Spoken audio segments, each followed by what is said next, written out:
People ask me, how does air conditioning work? Why does it make us more comfortable? Well, surprisingly for a lot of people, it's not just that it cools the air. That's only half of the deal.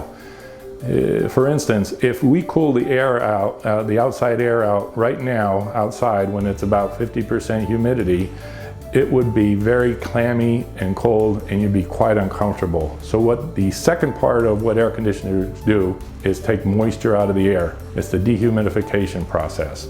If you don't remove the humidity and you just cool the air, you'll be extremely uncomfortable. That's why a good system has to be balanced properly, has to be the right size for the size house that we are installing it in.